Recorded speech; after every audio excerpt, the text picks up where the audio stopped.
You think the best moment is getting the email for an $8 million penthouse? No. The best moment is watching the man who mocked your small paycheck for 5 years realize he did not just lose his wife. He lost everything. This is not about me getting rich. It is about how I was always rich, and I waited to watch him dig his own grave. My name is Alara Vance. I am 38 years old, and tonight, I am suffocating. The air in this restaurant is thick with the smell of expensive wine and roasted duck, but I cannot breathe. We are at La Opulence, or some other ridiculous name that Austin restaurants give themselves to justify $300 tasting menus. The room is loud, filled with the self-important laughter of finance bros. I am wearing the navy sheath dress. The one Marcus told me last year looked cheap. I wore it specifically for that reason.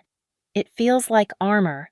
Tonight is all about him, Marcus Thorne, my husband, the newly minted vice president.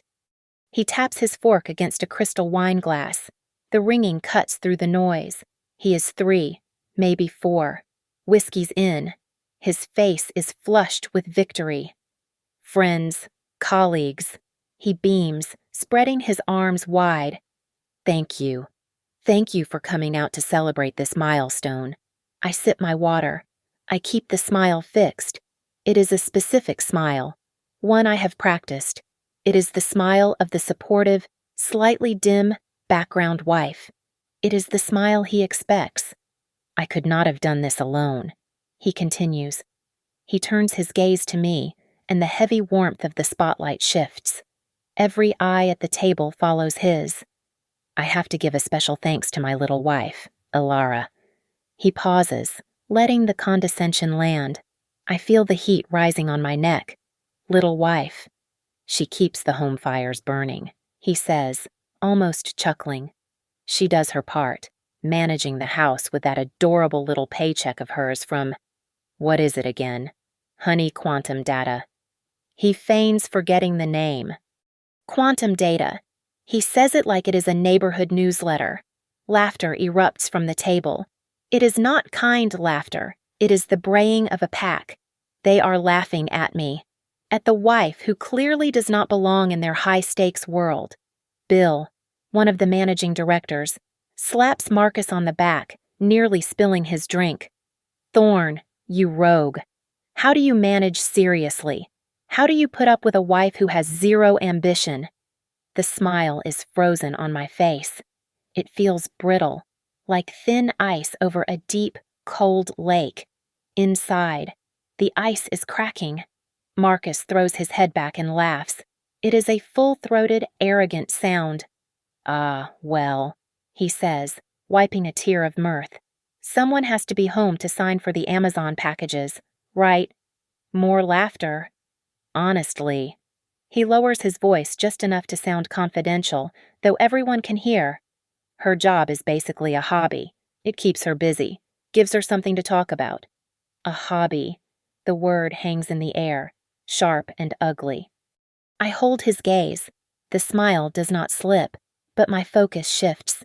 I look past him, down to the far end of the long table. Zoe, the new management trainee. She is 24, maybe 25, all sharp angles and a dress that costs more than my cheap one. She is watching Marcus with a proprietary hunger that is unmistakable.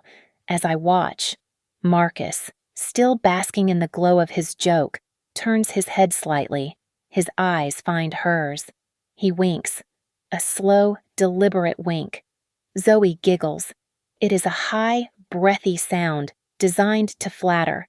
Their eyes lock for 1 second too long. 2 seconds. 3. And there it is. The final piece.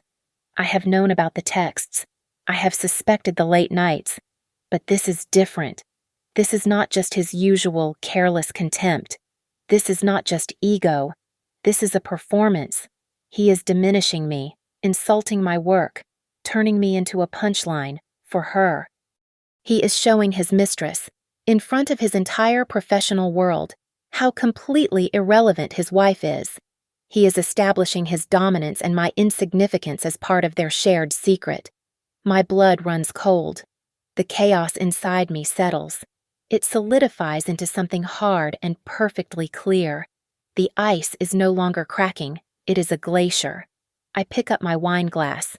The stem is cool against my fingers. I raise it high, silencing the lingering chuckles. All eyes turn back to me, the supportive hobbyist wife. They expect a tearful, proud response. I look directly at Marcus. My smile is no longer frozen. It is cold. "Congratulations, Marcus," I say. My voice is clear, without a single tremor. "You truly deserve everything that is coming to you." They hear congratulations. Bill raises his glass in agreement. Marcus, drunk on power and whiskey, beams at me. He sees only submission. He sees the wife accepting her place. He has no idea what he just started. He has no idea what is already in motion. I set the wine glass down with a delicate click. I wait another 10 minutes, listening to Marcus regale the table with a story about a hostile takeover he supposedly orchestrated. One I know for a fact was handled by a senior partner while he was on a business trip in the Caymans. "If you will all excuse me," I say quietly. Standing up, Marcus does not even look at me. He just waves a dismissive hand, deep in his own bullshit. Yes, honey. I walk away from the table. My steps are measured, unhurried. I feel the stares of the other wives, a mixture of pity and contempt. Let them look. I glide past the maître d', down a short hall, and push open the heavy wooden door to the women's restroom. The opulence continues in here. Marble sinks, gold-plated swan fixtures, classical music piped in. I ignore the attendant. I go into the largest stall and lock the door. I do not fix my makeup. I do not check my dress. I pull out my phone. It is not the standard flagship model everyone else has. It is a custom-built, hardened device. I press my thumb to the sensor, and the normal home screen appears. I tap a dead icon, a simple weather app widget 3 times, then swipe left in a specific pattern. The screen flickers and reboots into a secure partition. The interface is black and gray. Text only. I open an application with no name, just a symbol, a single, balanced vector. This is quantum data. Marcus is right about one thing. It is a data company. He is wrong about everything else. Quantum Data is not some unknown local firm. It is a private, unlisted, ultra-secretive hedge fund. We do not analyze data for marketing. We use proprietary algorithms to conduct predictive market analysis on a global scale. We trade in algorithmic blocks so fast that by the time a human trader sees a market shift, we have already profited from it. We do not manage millions. We manage hundreds of billions in assets so dark they do not even cast a shadow. My adorable little paycheck, the $60,000 a year, is my public salary. It is the W-2 that Marcus sees, the one we file on our joint taxes. It is a carefully constructed decoy. My real compensation is paid in preferred stock options and performance bonuses that dwarf his new vice president salary into insignificance. It all goes directly into an offshore, legally firewalled trust that he has no access to and no knowledge of. Because I am not an analyst, I am the head of signal risk strategy. There are 5 people in the entire fund who know the core trading algorithm. I am one of them. My hobby is to identify systemic, non-obvious risks before they happen. I analyze political instability, weather patterns, social media sentiment, and, yes, the personal failings of high-level executives. I find the signals in the noise. For the last 10 years, I have been bound by the most aggressive non-disclosure agreement in the financial world. I cannot discuss the nature of my work. I cannot disclose my title. I cannot hint at my income. It is the perfect cover. Marcus, blinded by his own meteoric rise, never bothered to ask questions. He just saw a data analyst at a no-name company and a $60,000 salary, and his ego filled in the blanks. He assumed I was simple. He assumed I was not important. His arrogance was my shield. I open a secure message client. There is only one contact Harding. I type a single line. Harding, Activate sunset protocol. I hit send. A moment later, the message is confirmed as received and permanently scrubbed from the server. I stand up and delete the secure session. I slip the phone back into my small clutch. I flush the toilet for effect. I walk over to the sinks and look at myself in the massive, gilt-edged mirror. The submissive, supportive wife is gone. The woman staring back has eyes like polished steel. The smile I practice is gone, replaced by a thin, hard line. A hobby, Marcus. I whisper to my reflection. My voice is perfectly steady. My hobby is about to buy the building you work in. I walk back to the table. The smile is back in place, glued on. Marcus is mid-anecdote. I slide into my chair and he pats my hand without looking at me. A gesture of ownership, like patting a dog. There she is, he says to the table. Feeling better, honey? Much better, I reply, my voice smooth as silk. He has no idea what Harding means. He has no idea who Ms. Harding is. Ms. Harding is a shark. She is the senior partner at Austin's most feared financial and divorce law firm. She does not handle amicable splits. She orchestrates leveraged buyouts of people's lives. Sunset Protocol is the name I gave our contingency plan. We created it 18 months ago, the first time I saw a hotel charge on the joint credit card, a card I secretly paid the balance on every month for a city he had no business in. It was not just a divorce plan, it was a pre-packaged, multi-stage financial decimation, and by sending that message, I just pulled the pin. While I sit here, smiling at Bill's terrible jokes, Harding's night team is already moving, e-filing motions to be processed the second the courthouse opens, preparing servers for data dumps, activating private investigators. It is a surgical strike, and the anesthetic is the cheap champagne Marcus is pouring. The core of the protocol rests on two facts. First, the recordings. For 18 months, my phone has been recording. My hobby job requires me to understand signals, and Marcus is the noisiest signal I have ever encountered. I have hours of audio. I have him laughing about my tiny salary. I have him bragging to his friends on the phone about how he manages my lack of ambition. Most importantly, I have him admitting, in his own arrogant voice, to using the joint American Express card, the one he thinks his salary pays for, but which my hobby money actually covers in full every cycle to fund his business trips. He calls them perks.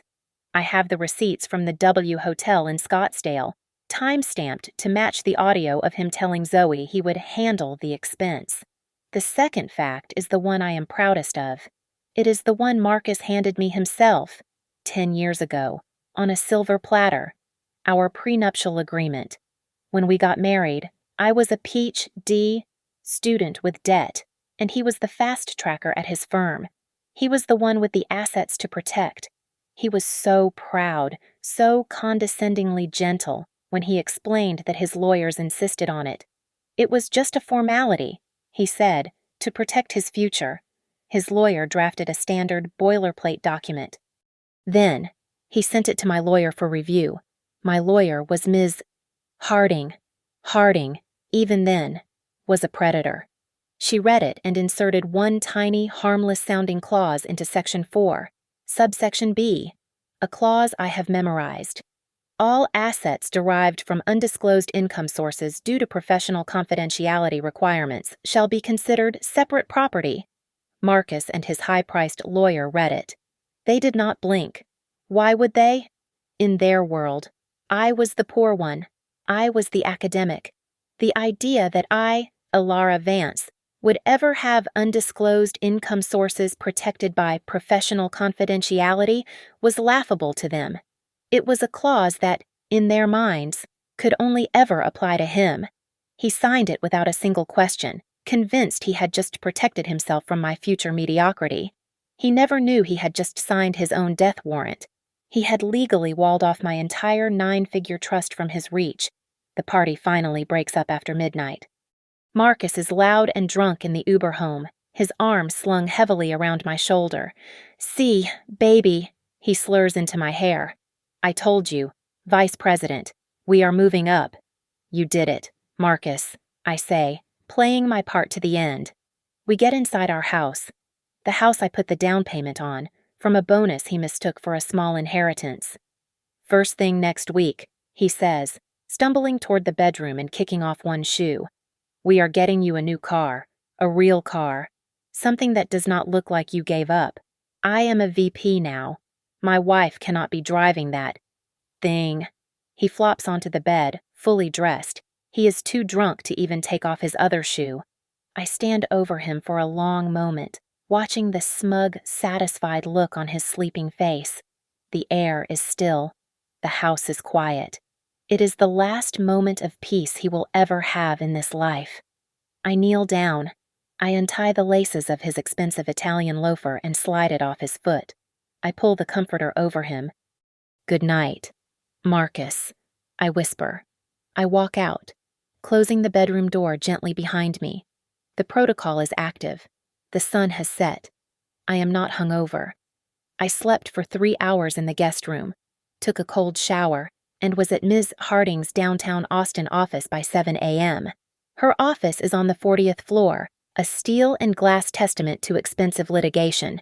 Harding is already there, drinking black coffee from a ceramic mug that says, "I feast on the tears of opposing counsel."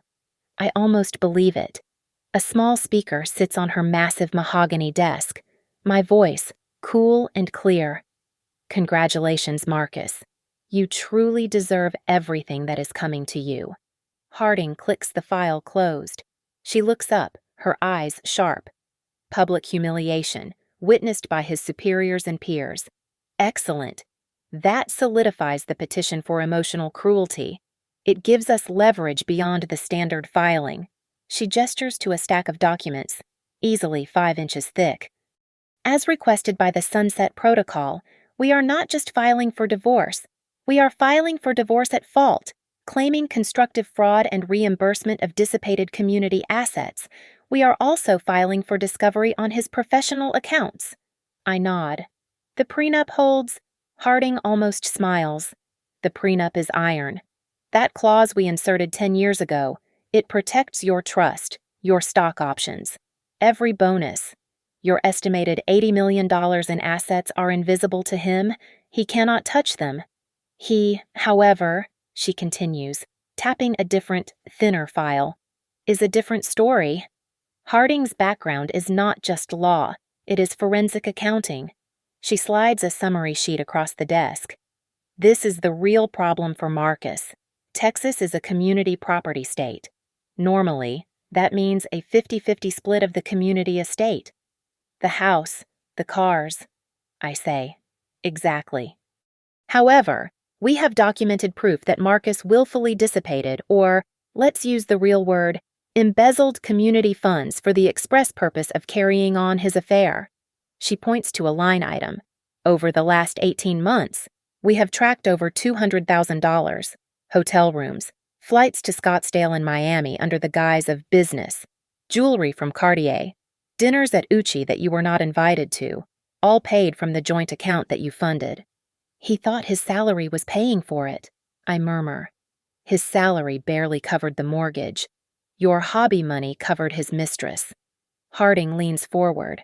Because this is a fault divorce, and because we can prove fraud, we are not asking for 50%. We are petitioning the court for a disproportionate share.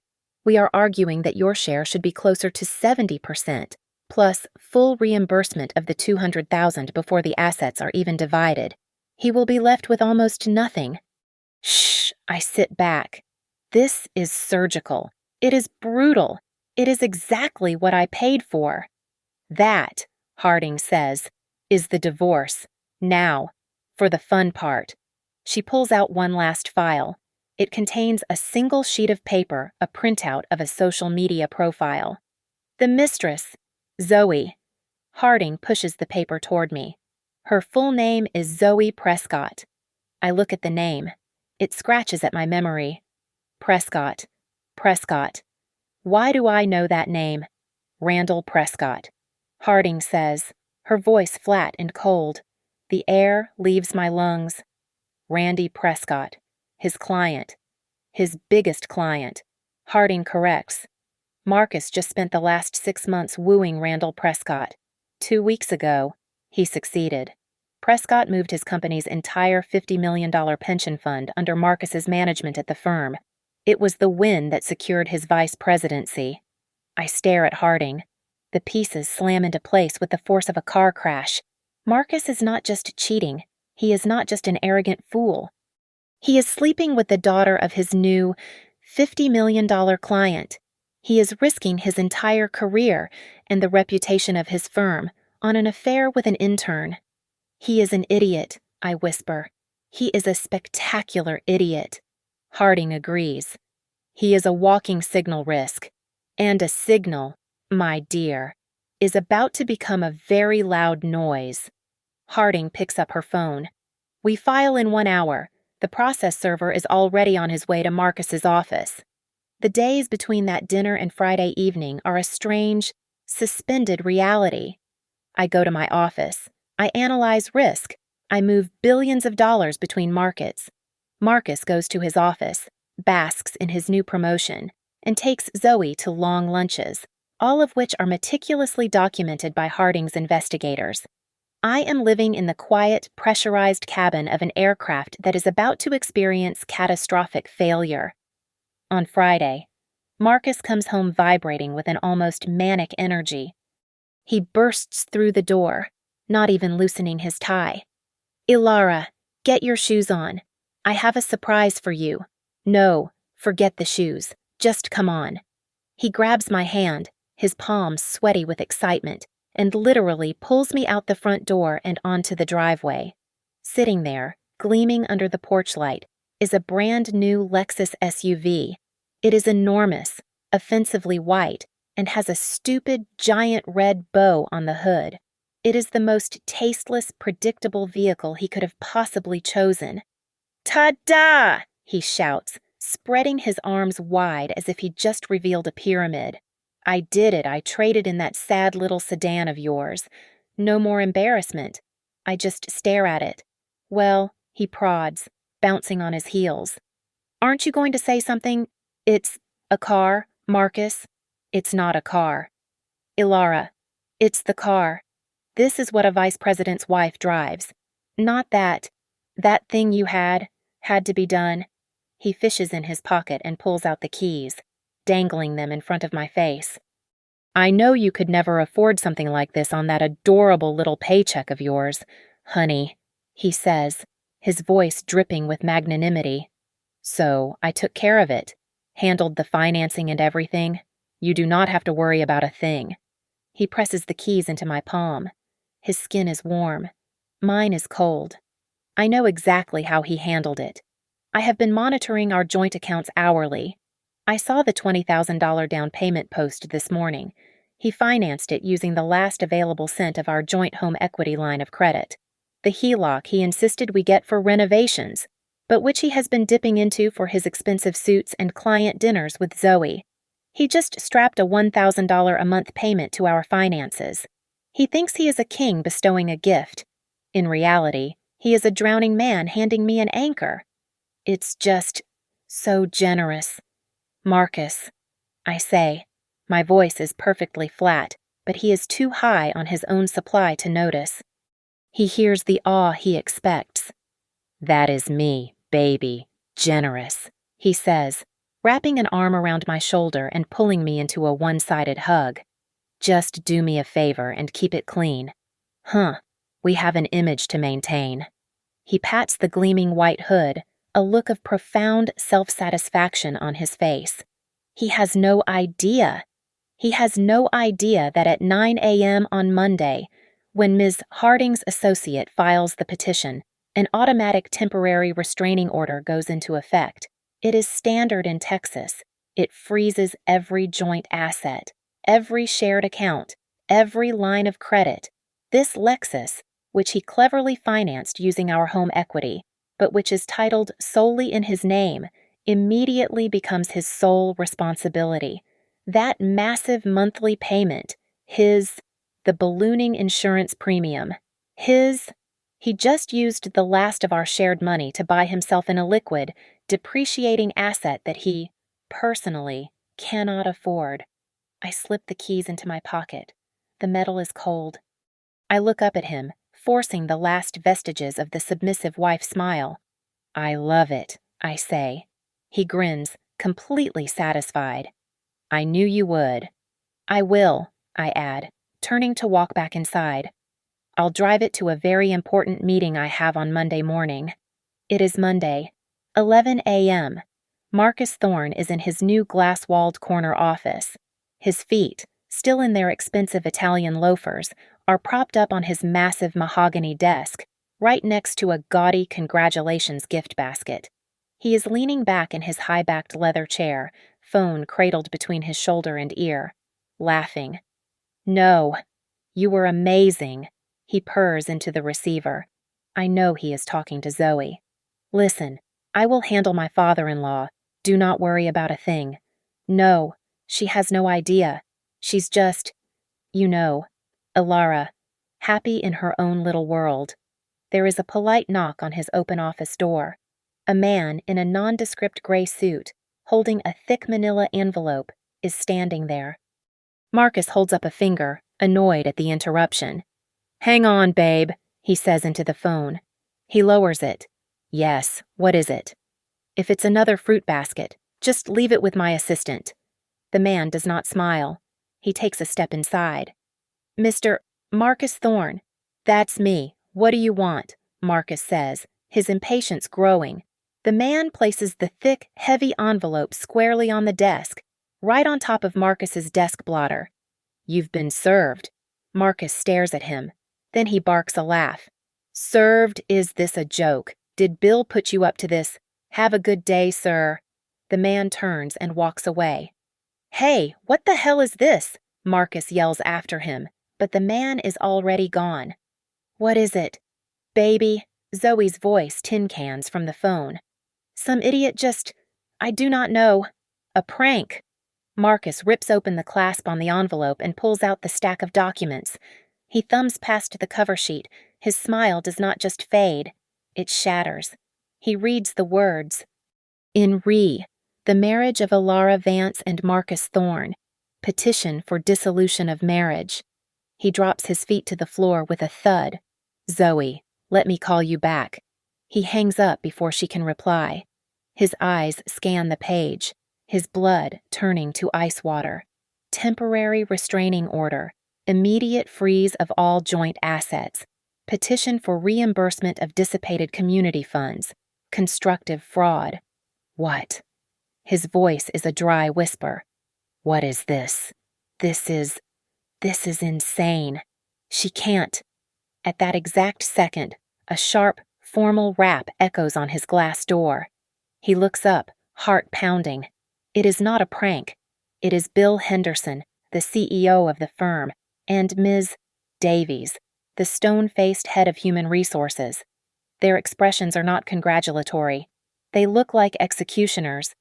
Marcus, Henderson says, his voice flat. He does not wait for an invitation. He and Davies step inside, closing the door behind them. Put the phone down. We need to talk. As if on cue, the private line on his desk phone, the one only for major clients, begins to shriek. A piercing, insistent ring. Marcus is frozen. He looks at the divorce papers in his hand, a declaration of war. He looks at his two bosses, who are staring at him with undisguised fury. He looks at the flashing red light on his phone. The ringing is relentless. Marcus, Henderson says, are you going to get that numbly? Marcus picks up the receiver. This is Marcus Thorne.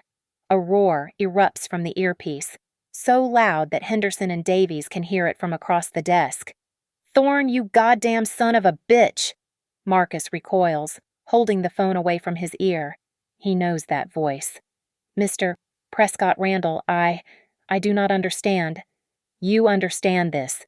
You filthy bastard, you're sleeping with my daughter, my Zoe.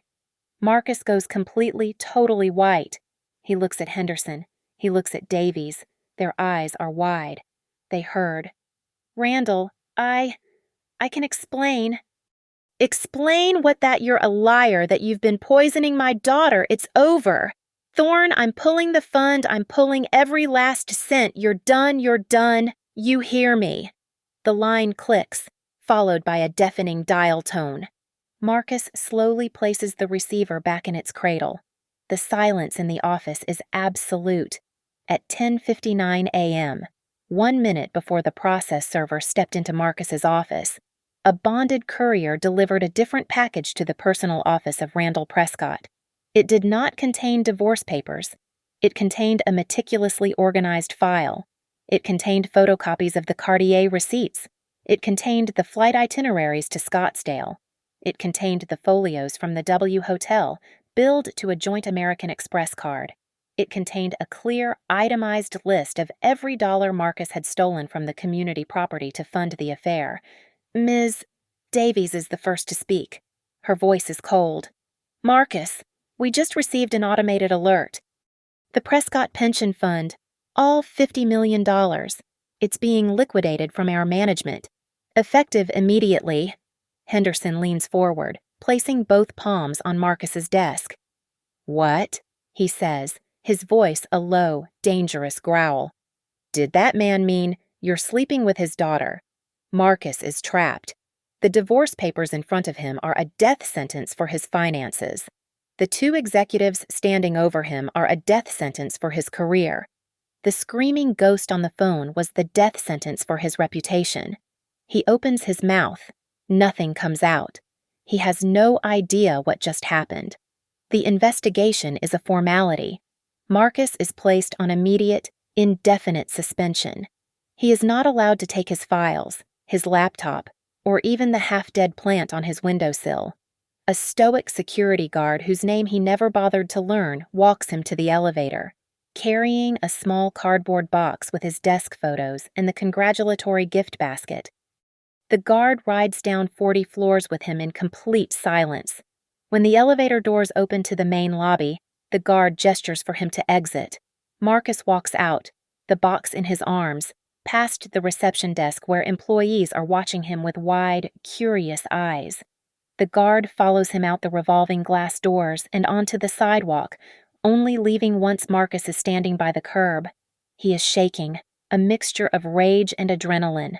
He dumps the box on the pavement and fumbles in his pocket for his phone. He scrolls to Ilara. He hits call. It rings once and goes straight to voicemail. Ilara, what the hell is this? You call me back. You call me back right now. You don't know what you just did. He hangs up, tries again. Straight to voicemail. He opens a text. You're insane. You just destroyed my career. The message fails to send. A small red notification appears beneath it. Message blocking is active. She blocked him. Fine, he mutters, his voice trembling. Fine. He gets into the new, white Lexus, his car, and peels out from the curb. He is not thinking clearly. He needs money. He needs to get his own lawyer. He drives to the main branch of their bank, the one with the private client services. He cuts the line, walks straight to the manager's desk. I need to move all the funds from my checking and savings into a new account, one just in my name. Right now. The manager, a woman who usually fawns over him, looks deeply uncomfortable. Mr. Thorne, please, have a seat. I don't want to sit down. Just do it.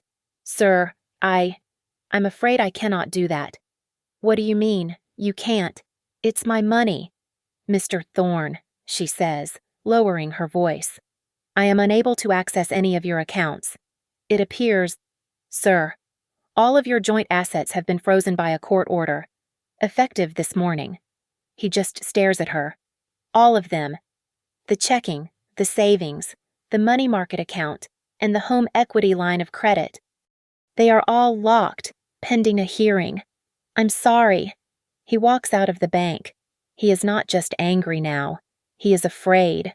He drives to a hotel bar downtown, a place he uses for meetings.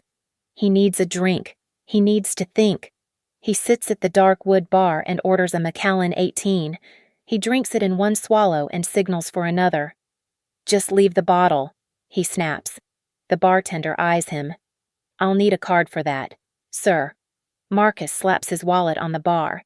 He pulls out the American Express black card, the one that defines him. Here. The bartender takes it, runs it. A moment later, he slides it back across the bar, face down. I'm sorry, Mr. Thorne, this card was declined. What? That's impossible. That's a corporate card. It has no limit. It's declined, sir. Fine. Marcus is sweating now. He throws down his personal visa. Try this. The bartender runs it. Declined. My debit card. He's almost shouting. Sir, as I said at the bank, the bartender says, his voice losing all its respect. That account is frozen. The card is declined. Every eye in the bar is on him. The vice president. The failure. He fumbles in his wallet, finds a few stray bills, maybe $50, and throws them on the bar. Keep it. He flees. He gets back into the Lexus. He is cornered. He has one last call to make. He pulls out his phone and dials Zoe. She answers on the first ring, her voice a terrified whisper. Marcus, relief floods him. Zoe, thank God. Listen to me, my wife. She's gone insane. She's filed for divorce. Marcus, oh my God, she sobs. My father, he knows everything. He's sending me to Europe. He said he'll disown me. What? No. Zoe, listen. He's going to kill me. He's going to kill you. How could you let this happen? You said she was stupid. You said she didn't know anything. Don't you ever call me again? The line clicks dead. In the span of 3 hours, Marcus Thorne has gone from a newly promoted, untouchable vice president to an unemployed, broke, and abandoned man.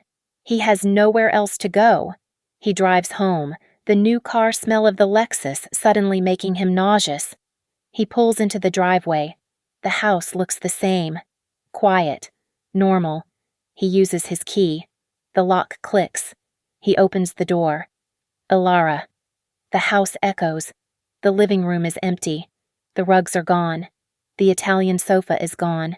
The 60-inch television is gone. In the center of the hardwood floor, where his life used to be, are neatly stacked cardboard boxes. They are labeled in black marker Marcus, suits, Marcus, books, Marcus, office crap. She did not just leave. She scrubbed herself from the house and left his junk behind like trash. He walks, numb, into the kitchen. The espresso machine is gone. The expensive German knife block is gone. The entire room is sterile. On the vast, empty quartz island, 2 sheets of paper are placed perfectly, side by side.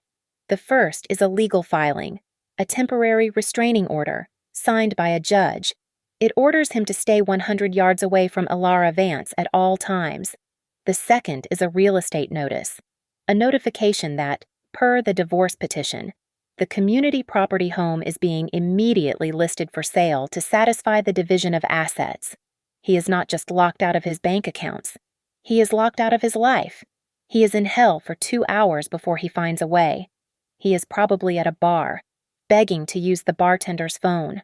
Or maybe he went to the one friend he has left. It does not matter. My secure phone, the one he has never seen, buzzes with an unknown number. I am in a hotel suite overlooking the city, drinking green tea. I let it ring twice. I answer. Hello? Ilara. It is a choked scream, desperate and raw. Ilara, you. What the hell did you do? You are ruining my life. You are destroying everything. I take a calm sip of my tea. I look down at the city lights. No, Marcus, I say, my voice perfectly level. You ruined your life. I am just balancing the books. Balancing the... What, you are insane. Am I what do you call sleeping with the daughter of your largest client? Marcus, a growth strategy. Did you think that was a low-risk maneuver? The silence on the other end is deafening. It is a vacuum. I can hear his breathing, ragged and sharp. How? He finally whispers. How did you know? You told me. I never. You told me every time you used the joint Amex. You told me with the hotel receipts. You told me when you bragged about your genius at that dinner. You think my adorable little paycheck comes from a cupcake shop. You think I just type numbers into a spreadsheet all day? I work at quantum data. My entire job, my entire life, is risk analysis. I model catastrophic failure. And you, Marcus, are the loudest, simplest, most colossally predictable risk I have ever seen. What? What are you talking about? His voice is breaking, the anger replaced by a thin, reedy confusion. QD. They are nothing. They are a small-time local firm. I laugh. It is not a happy sound. It is cold. Small-time Marcus. They are the private hedge fund that took a $50 million short position against your firm's stock at 9:01 this morning. They shorted it into the ground the second the Prescott news leaked.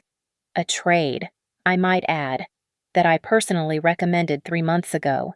I can hear a sound like he is choking or trying to sit down and missing the chair. You shorted my firm. I built the model that proved it was inevitable. Your ego wrote the code. You can't. The money. He is sputtering, trying to piece it together. Our accounts? That's community property. You'll have to. I get half. Half of what? Marcus. Half of the house we have to sell. Half of the joint checking account that has $4,000 in it. Yes, you can have half of that.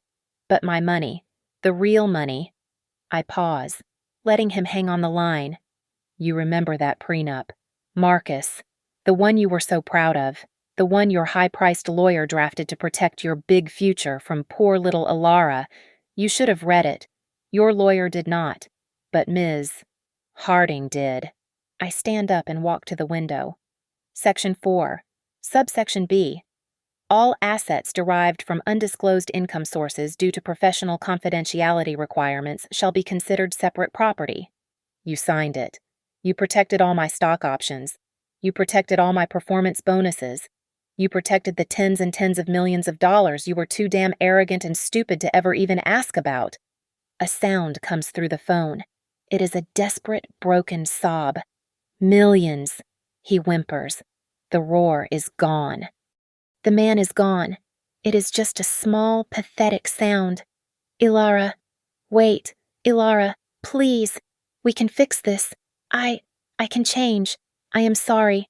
I am so sorry. I love you. The apology.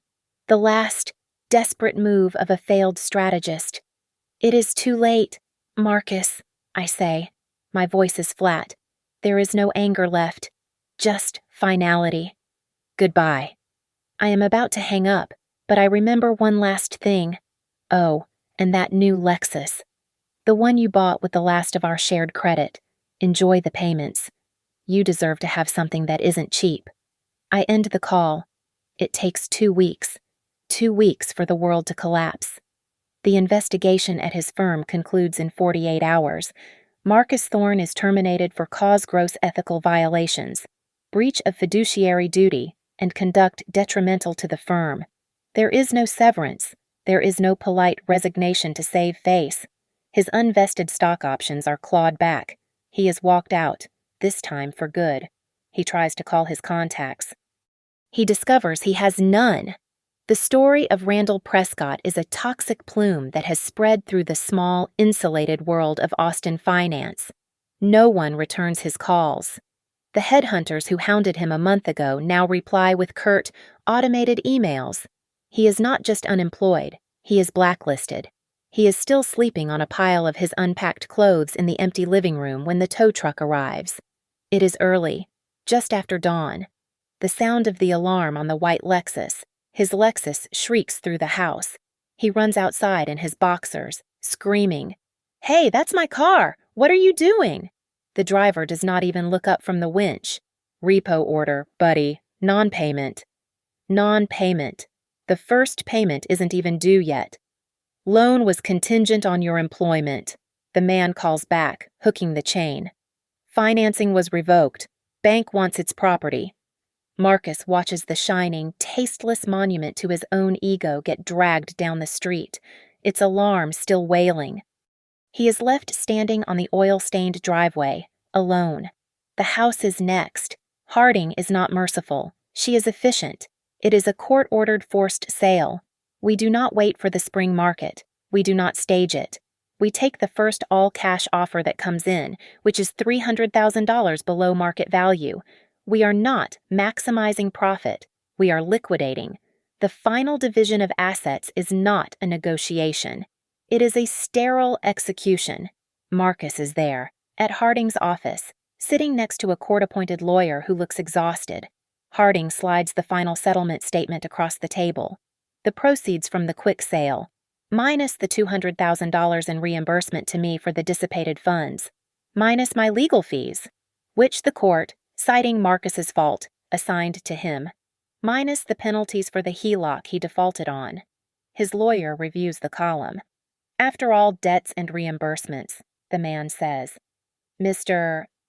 Thorne's share of the community property is $14,200. Marcus just signs. He is given 30 days to vacate the property. I get a notification of his new address, a studio apartment in a complex off the I-35, the kind of place with peeling paint and thin walls where you rent by the week. He must be using the public library's computer. I see him, or at least his ghost, online. He must see her, too. Zoe Prescott's social media, after 2 weeks of silence, is suddenly active. A picture of her drinking an Aperol spritz at a cafe overlooking the Duomo in Florence. Her hair is blonder. She has a new filter. Her father sent her to find herself in Europe, far away from the scandal. She looks happy. Marcus is not done. He has one last move. He scrapes together the last of his $14,000 and files a new motion. He sues me. He claims he was the victim. He petitions the court to invalidate the prenup, claiming I committed fraud by deceitfully hiding my income. He claims I tricked him into signing it. It is his last desperate, pathetic attempt. The lawsuit is dead on arrival. Ms. Harding calls me.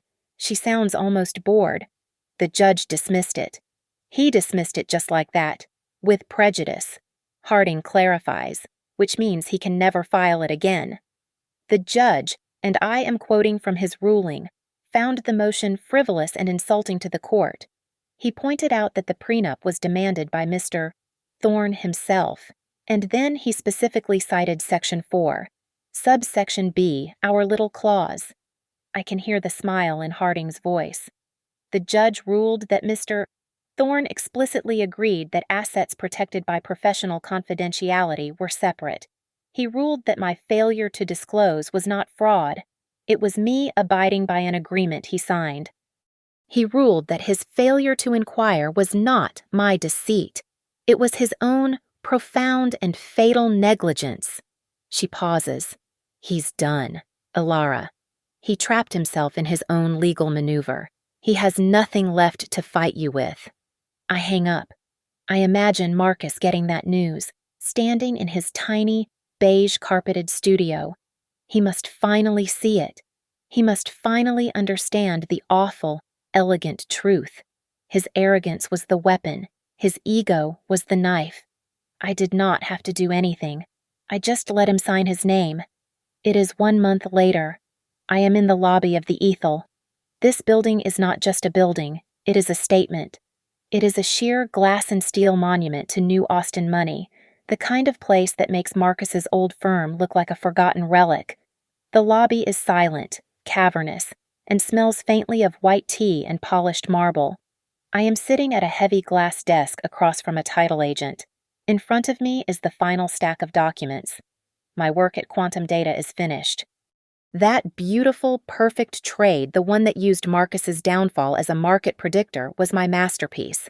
It did not go unnoticed. I am no longer the head of Signal Risk. I am the newly offered senior partner at the parent fund in New York. This closing is my last piece of business in Texas. I am signing the final papers for the Penthouse suite, an $8 million cash purchase. I am initialing the tax disclosures when the massive revolving glass doors spin, faster than they should. They slam against their stops. "Ilara!" The shout echoes. It is a violation in this quiet space. The building manager, a woman in a severe black suit, looks up from her desk. Two uniformed security guards posted by the private elevator bank turn in unison. It is Marcus. He is not the man I knew. He is a ghost. He is gaunt. His skin is gray. The expensive suit he is wearing, one I probably paid for, hangs on his frame, wrinkled and stained. His eyes are bloodshot and wild with a desperate, frantic energy. He must have called every high-end broker in the city, using my name, until one of them slipped. He spots me. He ignores the guards. He stumbles forward, his worn-out Italian loafers slipping on the marble. "Ilara, stop, you cannot do this." He reaches the desk and slams his palms down. The title agent flinches, pulling the documents back. "You cannot buy this." He is screaming now, his voice cracking. "This is community property. That money. That's our money. You owe me. You lied. You owe me." The manager is on her feet. The guards are advancing quickly, their hands on their belts. I do not look up at him. I do not acknowledge his panic. I keep my eyes on the paper. My hand is perfectly steady. I slide the final page, the deed, back in front of me and pick up the heavy, silver pen. "Marcus," I say. My voice is low, calm, and cuts through the air like a razor. "Do you remember the prenup?" He stops, his mouth half open. "Section 4, I continue, my eyes still on the page. "Subsection B." He just stares, confused, his mind clearly unable to grasp the reference. He is looking for a fight, not a legal citation. I press the pen to the paper. With a single, fluid stroke, I sign my name, Ilara Vance, on the signature line. It is done. I slowly, deliberately, screw the cap back on the pen and place it on the desk. The title agent, recovering, slides a small, heavy set of keys across the glass. Only then do I stand. I take my keys, and I finally look at him. The rage in his eyes flickers, replaced by a bottomless, pathetic desperation. He is searching my face for the woman he used to know, the weak, supportive, background wife. She is gone. The guards are here now, one on each side of him. "Sir," one of them says, "you need to come with us." I look at this shell of a man, this black hole of ego. "You were right about one thing. Marcus," I say. I walk past him, leaving him with the guards, and move toward the private elevator that goes directly to the penthouse. He tries to twist out of their grip. "Ilara, wait, please." I press the call button. The polished brass doors slide open with a silent, heavy chime. I step inside. I turn back to him, holding the door close button. "My old job," I say, my voice echoing slightly from the elevator cab. "It was a hobby." The doors begin to close. "My hobby," I say, "was waiting for you to self-destruct. Good luck with your paycheck." I pause, letting the doors slide almost shut, until only a sliver of his horrified, broken face is visible. "Oh, wait, you do not have one." The doors seal with a solid, final thud. Thank you for listening to my story. I'd love to know where you are all listening from. Drop a comment below so we can chat and share our thoughts. Please subscribe to Lily Revenge Stories, like this video, and give it an extra boost by hitting that hype button so more people can hear this.